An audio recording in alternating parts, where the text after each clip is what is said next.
Hello everyone, it's me again, Burntam, DIY TV, panibagong araw at panibagong vlog. Muli tayo mga ka-DIY. Sa araw na to, meron ulit tayong ituturo at share sa inyo kung ano yung ikakabit natin dito kay Griffin 180 natin. So, before natin tuloy yung video, shoutout muna natin siyempre Analos Vlog, pag-subscribe sa YouTube channel at pag-follow yung Facebook page niya. At siyempre, shoutout natin yung feeds natin at yung admin Griffin 180PH at sa mga tropa natin dyan at mga boss amo natin dyan sa GC. Siyempre si Eddie Boy at si EIEI at si Errol D. Cuso. So ayan, na-shoutout ko na kayo mga boss amo. Unbox na natin yung parcel para hindi tayo matagal. Yan. We have yung parcel from Lazada. Ayan mga ka-DIY, oh. Sa mga nagtatanong. So ayan, may unbox tayo mga ka-DIY. Ayan, radiator cover, carbon lodi. Carbon po yan mga ka-DIY. Ayan. So yan, kakabitan natin siya ng radiator cover pang Honda Click 125-150i. So ayan, version 2 B2 na Click 150. So yan, para makita ninyo mga ka-DIY. Meron tayong 10mm T-rings. Tanggalin lang natin to para ma-prove natin na sakto lang po siya, plug and play. Yan, tatlong bolt lang po ito na size 10mm. Yan. Actually, ang ikakabit ko po sana dito, yung dito lang, yung matatakpan lang to para naka-open ito, para just in case, para nasa ganun, ready po siya pag magra-ride ka. Tanggalin mo lang yung cap para ma-check mo kung meron pang ulan. Okay? Kaya lang, mas preferred ko na para mas safe po yung radiator natin, kasi papuntang makina yan yung kulat. Gusto ko talaga nang tatakpan yung radiator cap o rad cap. Parang sa ganun, hindi nila basta-basta malalagyan ng dumi. Okay?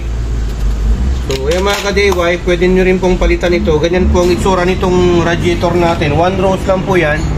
Yung iba nagpapalit ng 2 rows para mas malamig, mas maraming coolant.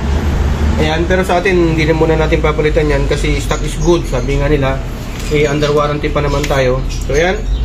Testing natin kung kakasya ba. Dito na tayo magkakaalaman. So tingnan muna natin dito. Di ba? Yung butas. Ayun, no? Ayun, no? Medyo may katabaan to mga ka-DIY. So ito, pwede na rin to pagka mag-2 ka. Yan, pwede mo rin tong palitan yung mga hoses ng yung Samco.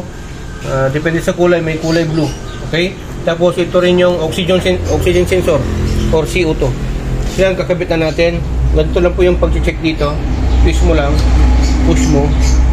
So meron pa naman kulay green yung kulat natin mga ka-DIY. Yan, check na lang natin. Tapos lalagyan na natin. Yun, no? Tingnan mo yung butas. Plug and play lang po yan mga ka-DIY. Oh. Saktong-saktuhan sa butas po yan. So yan, kabit na natin. Pwede nyo rin itong palitan ng bolt stainless, yung mga Allen type. Pero for the meantime, hindi ko muna papalitan kasi ang ginagawa pa po natin dito mga ka-DIY, more on accessories pa po tayo. Yung papogi points muna, hindi muna tayo yung sa mga karga-karga sa makina kasi 180cc na po ito, malakas na po. Tsaka na lang muna yung panggilid lang muna ang natin. Siguro pagka magpapalakas tayo, panggilid ang uunahin natin.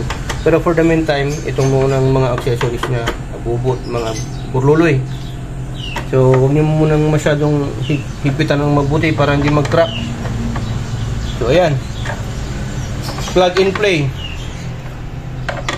O, diba? Tama lang. Yun, no? Yun, no? Pogi, oh. Tuwang-tuwa na naman si Black Mamba. Guwapo, no? Swerte, ha? Huwag kang magtatampo, ha? Ganda ba? Oh.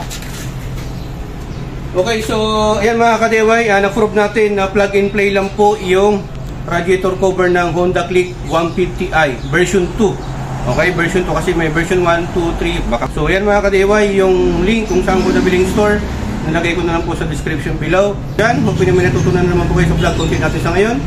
Dito sa HPT, natuto ko na, nakatipid ka pa dahil sa HPT, sharing is caring. So ayan, maraming salamat. Tugat to be the glory, ang Burntam. Signing off.